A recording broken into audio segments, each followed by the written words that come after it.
Well, Brother Chan, it looks like we've got another round of mass layoffs in the gaming sector to contend with. For a business centered around amusement, the gaming industry has rather turned itself into a nail-biting, blood-soaked hellscape, hasn't it? What is it, something like 4,000 jobs lost in the past 2 months alone? I don't think that's quite... Yes, Chan, yes, I'm exaggerating for comedic effect, but the actual numbers are plenty bad. No, I don't think that's high enough, brother. You've just got another notification, another 600 jobs gone. Oh. Well, okay, that's definitely... Hang on, update, make that 900. Right, clearly that reinforces... 1,200. Yes, well, as I was saying, the current round of mass layoffs are indicative of an industry in transition, an industry scraping and clawing to survive following a tumultuous 2023 that saw sweeping monetary losses in the range of... How much did the industry lose in 2023, Chen? Gaming industry revenue actually grew about 0.6% in 2023, Brother Hsu. As I was saying, the current rounds of mass layoffs are indicative of investors fearful of not being able to add dedicated peasant hunting ranges to their private islands should there be any eventual downturn of the markets. It is a precarious situation. Now, obviously, I'm not advocating for it, Chen, but from a sheer logistics perspective, why haven't hordes of unemployed game developers not simply swarmed and devoured an executive or two?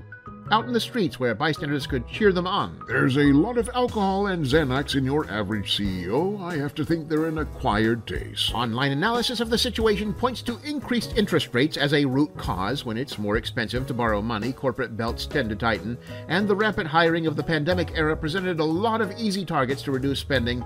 But let's be honest, these decisions aren't just being handed down unquestioned from the automatic Executron 5000 electronic brain, some unfeeling cybernetic calculating machine holding utter dominion over humanity. According to OpenAI's current estimates, that won't be possible for another 4 months. As it currently stands, you still need a living, breathing human to sign off on the decision to screw up several hundred fellow humans' lives in one fell swoop when they really don't need to, and that takes something special.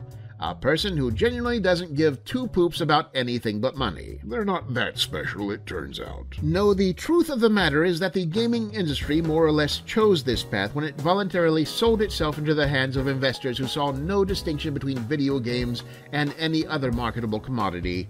For all the current leadership cares they could be producing thumbtacks or fruit baskets, which, not coincidentally, is pretty much the same level of artistry current AAA games have been aspiring to. I don't suppose there's a silver lining to all this. Well, a zinc lining, maybe.